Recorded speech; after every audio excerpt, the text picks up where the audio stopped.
नमस्कार साथियों, कैसे हो आप सभी? अच्छे होंगे और अच्छे ढंग से आपकी तैयारी चल रही होगी ऐसी मैं उम्मीद करता हूं।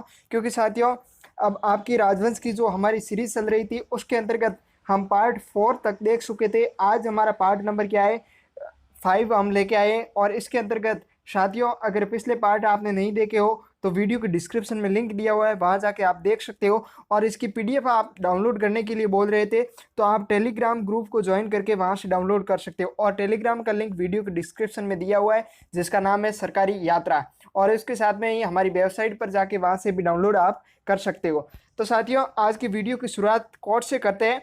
खुश रहा करो उनके लिए जो तुम्हें खुश नहीं देखना चाहते हैं। तो साथियों, हमेशा मुस्कान के साथ पढ़ते रहिए और हमेशा अपनी साहस और उत्साह के साथ पढ़ते रहिए और अच्छे ढंग से याद कीजिए और अच्छे ढंग से रिवीजन कीजिए। तो साथियों, चलिए हाजिर है आपके समक्ष सबसे पहला क्वेश्चन। और सबसे पहला क्वेश्चन बहुत ही इंपॉर्टेंट क्वेश्चन है कि इतिहासकार आर.सी. मजूमदार, कौन से इतिहासकार? आर.सी. मजूमदार के अनुसार गुर्जर प्रतिहारों ने कितनी शताब्दी तक अरब आक्रमणकारियों के लिए बद का जो काम किया था? और ये क्वेश्चन सेकंड ग्रेड एग्जाम 2011 में पूछा गया था। यानी आर.सी. मजूमदार है वो कहते हैं कि गुर्जर प्रतिहार थे, उन्होंने कितनी शताब्दी तक है जो भारत से जो अरबों यानी कि अरबों से जो भारत की रक्षा की थी। तो ए ऑप्शन आता है दूसरी शताब्दी से चौथी शताब्दी। और दूसरा ऑप्शन आता है वो क्या है? तीसरी शताब्दी से 5वीं शताब्दी। और फिर तीसरा ऑप्शन आता है 6ठी शताब्दी से 11वीं शताब्दी। और फिर चौथा ऑप्शन आता है 12वीं शताब्दी से 15वीं शताब्दी। अगर आपको आंसर मालूम हो तो जल्दी से कमेंट करके आंसर बताइएगा। तो साथियों, इसका फाइनली आंसर सही क्या है? थर्ड नंबर, 6ठी शताब्दी से 11वीं शताब्दी तक है जो इन्होंने अरब आक्रमणकारियों से जो भारत की सुरक्षा की थी। तो साथियों, चलिए अगले क्वेश्चन की ओर। अगले क्वेश्चन की ओर चलने से पहले डिस्क्रिप्शन में जो व्याख्या दी हुई है वो देखिए। प्रसिद्ध इतिहासकार रमेश चंद्र मजूमदार यानी कि आर.सी. मजूमदार के अनुसार गुर्जर प्रतिहारों ने 6ठी शताब्दी से 15वीं सदी तक है जो यानी कि 15वीं सदी तक है जो अरब आक्रमणकारियों के लिए बाधा का है जो इन्होंने कार्य किया था। अब देखिए साथियों, अगले क्वेश्चन की ओर। अगला क्वेश्चन आता है 8वीं से 10वीं शताब्दी तक राजस्थान में किस राजवंश का जो वर्चस्व रहा है? और ये क्वेश्चन पटवार एग्जाम 2011 में पूछा गया था। जल्दी से इसका कमेंट करके आंसर बताइएगा, क्योंकि आप में से कुछ युवा है, साथी है, वो पटवार की भी तैयारी कर रहे हैं। तो उन्होंने लास्ट ईयर का अगर पेपर मिला हो तो उसमें क्वेश्चन ये दिया हुआ होगा। चलिए साथियों, इसका सही आंसर क्या है? 2 नंबर, प्रतिहार वंश था उसका है जो 8वीं से 10वीं शताब्दी तक है जो वर्चस्व रहा है राजपूतों में, यानी कि राजस्थान में, और भारत पर भी इसका वर्चस्व है जो रहा है। चलिए साथियों, अगले क्वेश्चन की ओर। अगला क्वेश्चन आता है निम्नलिखित में से किस विदेशी यात्री ने गुर्जर प्रतिहार राजवंश की सैन्य शक्ति एवं समृद्धि का जो उल्लेख किया है? 1 नंबर और option Marco Polo, 2 number Sulaiman, और 3 नंबर अल बिरूनी, और 4th नंबर है अब्दुल रजाक। और ये क्वेश्चन सेकंड ग्रेड एग्जाम 2017 में पूछा गया था। जल्दी से इसका कमेंट करके आंसर बताइएगा। बहुत ही महत्वपूर्ण क्वेश्चन है, अच्छा क्वेश्चन है। चलिए साथियों, इसका सही आंसर क्या है? 2 नंबर, सुलेमान इसका सही आंसर है। सुलेमान था वो है जो गुर्जर प्रतिहार राजवंश की जो सैन्य शक्ति और समृद्धि के बारे में जो उल्लेख करता है। चलिए साथियों, अगले क्वेश्चन की ओर। अगला क्वेश्चन आता है बीकानेर का कौन सा शासक अकबर और जहांगीर दोनों की सेवा में रहा था? और ये क्वेश्चन सेकंड ग्रेड एग्जाम 2011 में पूछा गया है। जल्दी से इसका कमेंट करके आंसर बताइएगा। 1 number option Rao Bika, 2 number Kalyanmal, और 3 नंबर राय सिंह, और 4 नंबर दलपत। तो इसका सही आंसर क्या है? 3 नंबर, राय सिंह। जो कि राय सिंह थे वो जहांगीर के प्रिय सेनापति थे, और अकबर के प्रिय सेनापति थे वो कौन थे? जल्दी से कमेंट करके बताइएगा। तो इनके सेनापति थे वो थे मान सिंह। कौन थे? जो कस्बा शासक आमेर के थे मान सिंह, वो अकबर के प्रिय सेनापति थे। लेकिन जैसे ही अकबर की मृत्यु होती है, जहांगीर है जो शासन संभालता है दिल्ली का, तो जहांगीर का जो प्रिय सेनापति होते हैं वो कौन होते हैं? राय सिंह होते हैं। और मान सिंह से जो इनकी जहांगीर की है जो थोड़ी कम बनती थी। अब देखिए साथियों, हमने फर्स्ट पार्ट में जो राय सिंह के बारे में काफी कुछ अध्ययन किया था, आज भी देख लेते हैं। महाराजा राय सिंह 1576 से 1612 ईस्वी तक है जो शासन करते हैं। और कल्याणमल की मृत्यु के बाद राय सिंह बीकानेर के शासक बनते हैं। अकबर के समय राय सिंह मुगल दरबार में विशेष सम्मान था, और राय सिंह स्वभाव से उदार और सहिष्णु था। मुंशी देवी प्रसाद, ये क्वेश्चन साथियों कई बार पूछा गया और पटवार एग्जाम 2011 में पूछा गया था। मुंशी देवी प्रसाद ने इनकी दानशीलता, प्रवृत्ति के कारण उसे राजपूताने का है, जो क्या कहा है, करण का है। कौन सा करण, राजपूताने का करण। एक कलयुग का करण आएगा, एक राजपूताने का करण आएगा और एक राठौड़ों का करण आएगा। तो आप ध्यान रखिएगा कि कौन कौन से करण है। तो मुंशी देवी प्रसाद ने जो राजपूताने का करण किसको कहा है, राय सिंह को कहा है। जब जहांगीर ने 1605 ईस्वी में मुगल सम्राट बना तो उसने राय सिंह को जो मनसबदार कितनी है, 5000 जात और 5000 संवार उसका कर दिया था। चलिए साथियों अगले क्वेश्चन की ओर। अगला क्वेश्चन आता है, बीकानेर के राज सिंह ने 2 मुगल बादशाहों की सेवा की थी, वे थे, और ये ईओ एग्जाम 2007 में पूछा गया। जल्दी से कमेंट करके आंसर बताइएगा इसका आप ही बताओगे, जल्दी से कमेंट करके आंसर। तो साथियों आपने कमेंट कर दिया होगा। चलिए अगले क्वेश्चन की ओर। अगला क्वेश्चन आता है, प्रतिहार वंश की मंडोर शाखा के किस शासक ने अपनी राजधानी मंडोर से मेड़ता स्थानांतरित की थी। तो साथियों जो पार्ट नंबर अपना 4 था उसमें अपने अध्ययन किया था, जो गुजर प्रतिहार थे उनके बारे में काफी हमने अध्ययन किया था, और उसमें गुजर प्रतिहार से संबंधित ज्यादा क्वेश्चन थे, और उसमें बताया हुआ था कि कौन से शासक थे। 3 नंबर नागभट्ट प्रथम, जो कि नागभट्ट प्रथम थे, वो मंडोर से अपनी राजधानी कहाँ स्थानांतरित करते हैं, मेड़ता करते हैं। और साथियों जो नागभट्ट द्वितीय थे, ठीक है ना, नागभट्ट द्वितीय थे, वो क्या करते हैं, वो राजधानी भीनमाल लेके जाते हैं और फिर जो अपनी राजधानी कहाँ पर स्थानांतरित कर देते हैं, कन्नौज। वहां पर जो त्रिकोणीय संघर्ष होता है, तो इसके बारे में हमने अध्ययन किया था।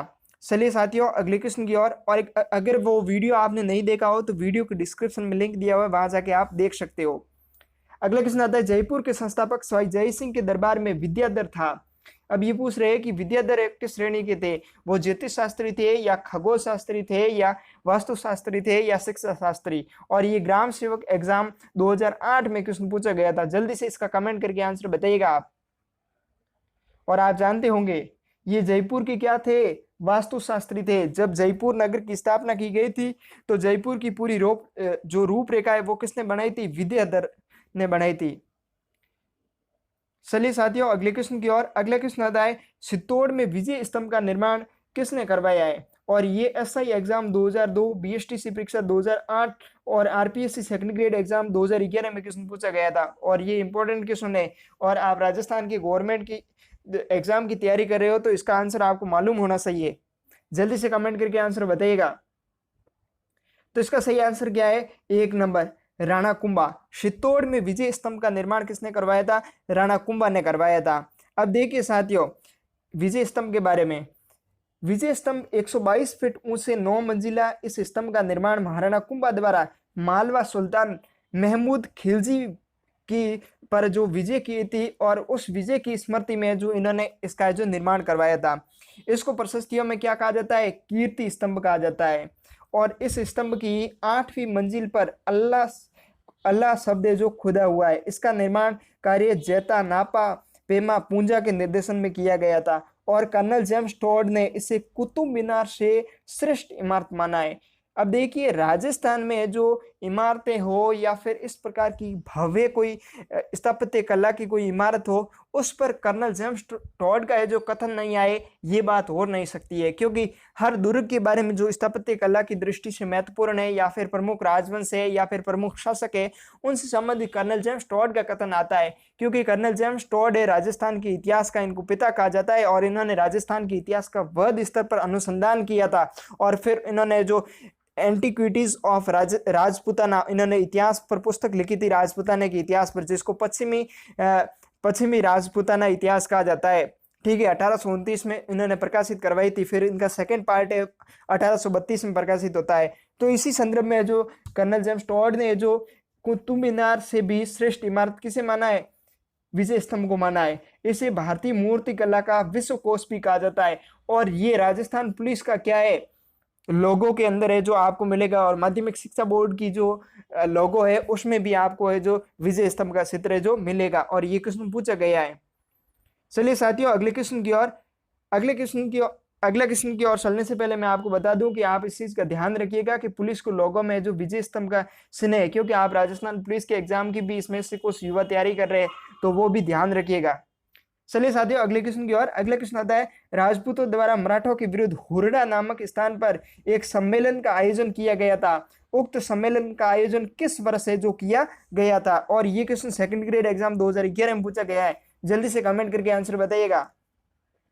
तो साथियों इसका सही आंसर क्या है? 1734 ईस्वी। क्या है? 1734, जुलाई 1734 में ये सम्मेलन हुआ था। जयपुर के स्वाई जय सिंह ने मेवाड़ के महाराणा संग्राम सिंह के सहयोग से जुलाई 1734 ईस्वी में मराठों के आक्रमण को रोकने के लिए राजस्थान में राजपूताना शासकों का हुरडा यानी कि भीलवाड़ा में हुरडा स्थान है, वहां पर है जो इन्होंने सम्मेलन बुलाया था। चलिए साथियों अगले क्वेश्चन की ओर। अगला क्वेश्चन आता है, बीकानेर के प्रसिद्ध किले का निर्माण किसने है जो करवाया था? और ये क्वेश्चन साथियों सेकंड ग्रेड एग्जाम 2011 में पूछा गया था। जल्दी से कमेंट करके आंसर बताइएगा। तो इसका सही आंसर क्या है? एक नंबर राय सिंह। जूनागढ़ किला या फिर बीकानेर का किला जो कि लाल पत्थरों से बना हुआ 1078 गज की परिधि में फैले इस भव्य किले का निर्माण किसने करवाया था? राय सिंह ने करवाया था। वस्तुतः तो बीकानेर के पुराने गढ़ की नींव है जो राव बीकानेर रखी थी और इसको पूर्ण कराने का श्रेय किसे जाता है? राय सिंह को जाता है। और ये नींव है जो बीकानेर कब रखी थी? 1485 ईस्वी में जो इन्होंने रखी थी। और जबकि 1465 ईस्वी में ये क्या करते हैं? बीकानेर में है जो राठौड़ राजवंश की जो स्थापना करते हैं राव बीका। चलिए साथियों अगले क्वेश्चन की ओर। अगला क्वेश्चन आरएस प्री एग्जाम 2009 में पूछा गया क्वेश्चन है, राजस्थान के प्रत्येक राज्य में मह का बकायत होता था जो यानी कि उसको कौन लाता था? 80 फसल के समय शेष राजस्व वसूलता था, या 2 नंबर राजा के बकाये का भुगतान करता था, 3 नंबर सरकारी कर्मचारियों की बकाया संग्रह करता था, और 4 नंबर आता है राजा के लिए ऋण करता था। तो इसका सही आंसर क्या है? 1 नंबर 80 फसल के समय शेष राजस्व जो वसूलता था। कौन? मह का बकाया होता था वो करता था। देखिए दीवान मुख्य रूप से अर्थ विभाग का जो अध्यक्ष होता था, ठीक है, और उसके दफ्तर में दीवान ए हजूरी में सब कागजात सुरक्षित रखे जाते थे। वह इन कागजातों के आधार पर राजा को राज्य की स्थिति से अवगत करवाता था। इसके दफ्तर में एक मह का ए बकायत भी होता था जो क्या करता था? परगने के अफसरों को राजस्व की दरें, बकाया की वसूली और परगने के खजाने की जो जमा और खजाना हजूरी में भेजी जाने वाली रकम आदि के बारे में जो दिशा निर्देश भेजता था। कौन? मह का ए बकाया, जो कि एक अधिकारी होता था दीवान के नीचे उसमें उसके विभाग में। चलिए साथियों अगले क्वेश्चन की ओर। अगला क्वेश्चन आता है, निम्नलिखित में से किस राजपूत मनसबदार को अकबर ने फरजंद की उपाधि दी थी? और ये क्वेश्चन साथियों सेकंड ग्रेड एग्जाम 2011 में पूछा गया है। जल्दी से इसका कमेंट करके आंसर बताइएगा। तो इसका सही आंसर क्या है? 4th नंबर मान सिंह को है जो फरजंद की उपाधि दी थी अकबर ने। फरजंद का मतलब क्या होता है? बेटा होता है। देखिए मान सिंह ने हल्दी घाटी के युद्ध 1576 में मुगल सेना का प्रतिनिधि किया था। अकबर ने इसे फरजंद तथा राजा की उपाधियों से नवाजा था। चलिए साथियों अगले क्वेश्चन की ओर। अगला क्वेश्चन आता है, कुंभा के विषय में निम्न में से कौन सा कथन है जो असत्य है? और ये question RPSC second grade exam 2011 में पूछा गया था। 1 नंबर ऑप्शन, वह स्वयं विद्वान नहीं था पर विद्वानों का आश्रय देता था। दूसरा, कुंभलगढ़ दुर्ग का जो निर्माता था वह संगीत प्रेमी था। 3 नंबर ऑप्शन आता है। और 4 नंबर, वह मेवाड़ में महान शासकों में से एक था। तो इसमें से गलत आंसर क्या है आप समझ गए होंगे? 1 नंबर, यानी वह स्वयं विद्वान नहीं था। बिल्कुल वह विद्वान था। उसने संगीत रत्नाकर, शूड प्रबंधन, रसिक प्रिया और इन पर जो टीका लिखी थी और ये ग्रंथ इन्होंने लिखा था, इसीलिए ये स्वयं विद्वान थे और विद्वानों के आश्रयदाता भी थे। चलिए साथियों अगले क्वेश्चन की ओर। अगले क्वेश्चन की ओर चलने से पहले व्याख्या देख लेते हैं कि कुंभा ने जयदेव की प्रसिद्ध कृति गीत गोविंद पर रसिक प्रिया के नाम से जो टीका लिखी थी और इन्होंने संगीत राज, संगीत मीमांसा, सूड प्रबंध नामक ग्रंथों का जो सर्जन किया था। इनके प्रमुख शिल्पी में मंडन थे जिन्होंने राज वल्लभ, रूपावतार मंडन, देवा मूर्ति प्रकरण, रूप मंडन, प्रसाद मंडन, वास्तु शास्त्र आदि ग्रंथों के रचयिता थे।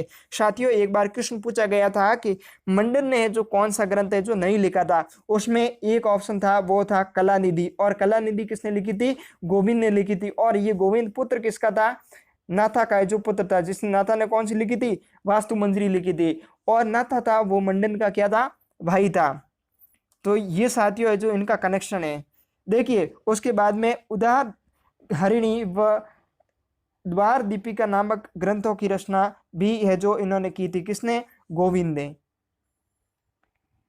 चलिए साथियों अगले क्वेश्चन की ओर। अगला क्वेश्चन आता है कौन सा ग्रंथ कुंभा की रचना नहीं है? अब साथियों आप समझ गए होंगे कि इसमें से कौन सी है जो कुंभा की रचना नहीं है। जल्दी से कमेंट करके आंसर बताइए। और ये आरएस एग्जाम 2015 में जो पूछा गया है। तो इसका सही आंसर क्या है? 2 नंबर कलानिधि। और कलानिधि किसने लिखी थी? गोविंद ने लिखी थी। किसने लिखी थी? गोविंद ने जो कलानिधि लिखी थी। चलिए साथियों अगले क्वेश्चन की ओर।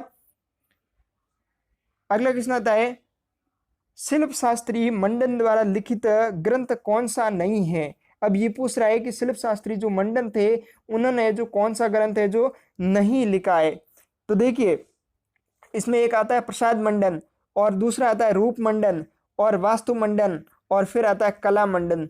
तो इनका मंडन मंडन यानी कि सब में मंडन ही आएगा, पटवार परीक्षा 2011 में पूछा गया। लेकिन जो कला मंडन है वो इनका नहीं है, ठीक है ना। बाकी शिल्प मंडन है, प्रसाद मंडन है, रूप मंडन है, वास्तु मंडन है, ये सभी इनका है, ठीक है। और कला मंडन है जो इनका नहीं है। चलिए साथियों अगले क्वेश्चन की ओर। अगला क्वेश्चन आता है मध्यकालीन राजस्थान के राज्यों के शासकों के सबसे महत्वपूर्ण अधिकारी जाना जाता था, यानी कि जो शासक होते थे उसके बाद में जो महत्वपूर्ण अधिकारी होता था वो कौन होता था। और ये क्वेश्चन आरएस एग्जाम 2015 में पूछा गया था। और इसका सही आंसर क्या है? 2 नंबर प्रधान के रूप में। पहले राजा होता था और राजा सलाह के लिए है जो प्रधान होता था। चलिए साथियों अगले क्वेश्चन की ओर। अगला क्वेश्चन आता है निम्नलिखित में से किस शासक के राज्यकाल के दौरान दिल्ली शिवालिक स्तंभ अभिलेख है जो उत्कीर्ण करवाया गया था? तो ये भी एग्जाम आरएस 2015 में जो पूछा गया था। और जल्दी से इसका कमेंट करके आंसर बताइएगा। तो इसका सही आंसर क्या है? 4 नंबर विग्रहराज चतुर्थ थे जो स्वान शासक, उनके जो समय दिल्ली में शिवालिक स्तंभ अभिलेख उत्कीर्ण करवाया था, जिसमें ये जानकारी मिलती है कि विग्रहराज चतुर्थ का जो साम्राज्य था वो दिल्ली तक था, और उन्होंने तोमर वंशीय राजपूत शासकों को है जो इन्होंने हराया था। किसने? विग्रहराज चतुर्थ ने। चलिए साथियों अगले क्वेश्चन की ओर। अगला क्वेश्चन आता है निम्नलिखित में से राजपूताना के किस क्षेत्र पर है जो बारीक वंश ने शासन किया था? और ये क्वेश्चन भी आरएस एग्जाम 2015 में पूछा गया था। और इसका जल्दी से आप कमेंट करके आंसर बताइएगा। इसका सही आंसर क्या है? 1 नंबर बयाना में जो बारीक वंश जो शासन करता था। चलिए साथियों अगले क्वेश्चन की ओर। अगला क्वेश्चन आता है नाथ द्वारा में श्रीनाथ जी की मूर्ति निम्न में से किसने स्थापित करवाई थी? और ये पुलिस कांस्टेबल एग्जाम 2007 में पूछा गया था। जल्दी से इसका कमेंट करके आंसर बताइएगा। इसका सही आंसर क्या है? 2 नंबर राज सिंह फर्स्ट थे, उन्होंने जो श्रीनाथ जी की है जो मूर्ति स्थापित करवाई थी नाथ द्वारा में। अब देखिए नाथ द्वारा में बनास नदी पर श्रीनाथ जी का प्रसिद्ध मंदिर स्थित है, जिसमें कृष्ण जी की काले संगमरमर की प्रतिमा है। और ये क्वेश्चन वेरी इंपॉर्टेंट है कि काले कृष्ण जी की काले संगमरमर की प्रतिमा है वो किस मंदिर में है? तो किस में? नाथ द्वारा मंदिर में है। और मंदिर में स्थित प्रतिमा श्रीनाथ जी की मूर्ति औरंगजेब के समय राज सिंह प्रथम द्वारा वृंदावन से यहाँ पर है जो 1671 में जो लाई गई थी। कब? 1671 में। चलिए साथियों अगले क्वेश्चन की ओर। अगला क्वेश्चन आता है वीर विनोद पुस्तक के अनुसार हल्दी घाटी युद्ध में मुगल सेना की संख्या कितनी थी? और ये इंडस्ट्री इंस्पेक्टर एग्जाम 2018 में क्वेश्चन पूछा गया था। इनका जो रेशियो था वो क्या था? 4:1 का जो इनका रेशियो था, यानी कि सेना का रेशियो क्या था? 4:1 का रेशियो था। यानी कि अगर इसका सही आंसर क्या है? 80,000 है, ठीक है। अब 80,000 है तो मुगल सेना 80,000 थी, तो महाराणा प्रताप की सेना कितनी थी? 20,000, यानी 4:1 का रेशियो आया, ठीक है। उसी प्रकार वीर विनोद पुस्तक ने जो मुगल सेना कितनी बताई है? 80,000 बताई है। तो ऑटोमेटिक है जो हल्दी घाटी की युद्ध में महाराणा प्रताप की सेना कितनी हो जाएगी? 20,000 हो जाएगी, अगर पूछ लिया जाए तो। चलिए साथियों अगले क्वेश्चन की ओर। अगला क्वेश्चन बहुत महत्वपूर्ण क्वेश्चन है, और ये भी इंडस्ट्री इंस्पेक्टर एग्जाम 2018 में पूछा गया था कि अतारकिन का दरवाजा राजस्थान के निम्न में से किस किले में स्थित है? अगर आपको मालूम हो तो जल्दी से कमेंट करके आंसर बताइएगा। तो इसका सही आंसर क्या है? 2 नंबर नागौर के किले में है जो अतारकिन का दरवाजा है जो बना हुआ है। और ये बनाया किसने था? इल्तुतमिश ने जो इसका निर्माण करवाया था। और मुहम्मद तुगलक थे, उन्होंने जो इसका जीर्णोद्धार करवाया था। चलिए साथियों अगले क्वेश्चन की ओर। अगला क्वेश्चन पूछ रहा है कि कौन सा कथन है जो असत्य है, ठीक है ना। तो 1 नंबर ऑप्शन आता है महाराणा राज सिंह ने अपने पूर्वजों की भांति नीति सांस्कृतिक और तत्वों के पोषण की नीति अपनाई थी। और दूसरा आता है खानवा का युद्ध बाबर और शांगा के बीच में 1528 ईस्वी में हुआ था। ये कथन साथियों गलत है, क्योंकि 1528 में न होकर ये युद्ध कब हुआ था, 1527 में हुआ था, बाबर और राणा सांगा के बीच में। फिर तीसरा कथन आता है मुगलों के साथ सांस्कृतिक आदान प्रदान से राजस्थान को बहुत लाभ हुआ। बिल्कुल सही बात है, मेवाड़ के राजवंश का संस्थापक गुइल को माना जाता है। बिल्कुल सही है। तो इसमें गलत कौन सा होगा, 2 नंबर कथन है जो गलत होगा, क्योंकि 1528 में युद्ध नहीं हुआ था, 1527 में हुआ था। और ये क्वेश्चन आरपीएससी एलडीसी एग्जाम 2012 में पूछा गया है। चलिए साथियों अगले क्वेश्चन की ओर। अगला क्वेश्चन आता है गुर्जर प्रतिहार पाल एवं राष्ट्रकूट शासन केंद्रीय राजतंत्र है जो नहीं थे, और ये एसएससी एग्जाम 2000 में पूछा गया था। तो इसका सही आंसर क्या है, 2 नंबर। ये क्वेश्चन, ये ऑप्शन है जो गलत है, क्योंकि वो केंद्रीय राजतंत्र है जो था, यहाँ पर नहीं है। तो ये कथन है जो गलत हो जाएगा। गुर्जर प्रतिहार पाल एवं राष्ट्रकूट शासन केंद्रीय सत्तात्मक राजतंत्र है जो शासन था। चलिए साथियों अगले क्वेश्चन की ओर। अगला क्वेश्चन आता है गुर्जरों को किस शासक ने पराजित किया था, और ये आरएस एग्जाम 1996 में क्वेश्चन पूछा गया था। तो इसका सही आंसर क्या है, 1 नंबर प्रभाकर वर्धन, जो कि इनके पुत्र कौन थे, हर्षवर्धन थे। कौन थे, हर्षवर्धन, ठीक है ना। प्रभाकर वर्धन थे जो कि वर्धन वंश के थे, पुष्यभूति वंश से, ठीक है। इनके समय में जो गुर्जरों को है जो इन्होंने पराजित किया था। अब देखिए प्रभाकर वर्धन ने गुर्जर प्रतिहार साम्राज्य जिसका विस्तार दक्षिणी व पश्चिमी राजस्थान तक था को समाप्त कर वर्धन वंश की जो इन्होंने स्थापना की थी। किसने, प्रभाकर वर्धन ने। चलिए साथियों अगले क्वेश्चन की ओर। अगला क्वेश्चन आता है कुमारपाल प्रबंधन में उल्लेख है कि चित्तौड़ किले का निर्माण एक मौर्य राजा ने करवाया था, उस राजा का नाम क्या था। और ये क्वेश्चन सेकंड ग्रेड एग्जाम 2011 में पूछा गया है। जल्दी से इसका कमेंट करके आंसर बताइएगा। तो साथियों अगर आपने 1 नंबर आंसर बताया तो आपका गलत है, क्योंकि इसका निर्माण है जो किसने करवाया था, चित्रांगद मौर्य ने करवाया था, न कि चित्रांगद मौर्य ने करवाया था। चलिए साथियों अगले क्वेश्चन की ओर चलने से पहले थोड़ा विवरण देख लेते हैं। चित्तौड़ का किला चित्रकूट किला गढ़ तो चित्तौड़ है, बाकी सब गढ़ैया है। उक्ति की चरितार्थ करने वाला इस दुर्ग का मौर्य शासक चित्रांग या चित्रांगद मौर्य ने 1810 फीट ऊंचे पठार पर गंभीरी और बेडस नदी के संगम स्थल के समीप है जो करवाया था। इसे प्राचीन किलों का जो सिरमौर भी कहा जाता है। चलिए साथियों अगले क्वेश्चन की ओर। अगला क्वेश्चन आता है कि 1679 ईस्वी में मुगल सम्राट और औरंगजेब तथा राणा राज सिंह के मध्य उत्पन्न कटुता का प्रमुख कारण क्या था। और ये question RPSC second grade exam 2010 में पूछा गया था। जल्दी से इसका कमेंट करके आंसर बताइएगा। तो इसका आंसर क्या है, 3 नंबर। राणा राज सिंह द्वारा किशनगढ़ नरेश की पुत्री शारूमती से जो विवाह कर लेना था, क्योंकि शारूमती का विवाह है जो पहले औरंगजेब के साथ है जो तय हो गया था, लेकिन इन्होंने जो राजपूतों की ये जो वंशावली को बसाते हुए इन्होंने जो विवाह कर लिया था, इसीलिए जो औरंगजेब इनसे नाराज हो गए थे। सारूमती किशनगढ़ के राजा रूप सिंह राठौड़ की ये जो पुत्री थी, जिसने मेवाड़ के महाराणा राज सिंह से उसकी इच्छा अनुसार उसके धर्म की रक्षा के लिए जो औरंगजेब के विरुद्ध है जो सन 1660 ईस्वी में विवाह कर दिया था। बादशाह औरंगजेब सारूमती को सुंदरता पर मुग्ध होकर उससे विवाह करना चाहता था। सारूमती के भाई मान सिंह ने विवश होकर इस संबंध को जो स्वीकार कर लिया था। तो साथियों आज के लिए इतना ही, हम मिलते हैं नेक्स्ट वीडियो में, तब तक के लिए जय हिंद, वंदे मातरम।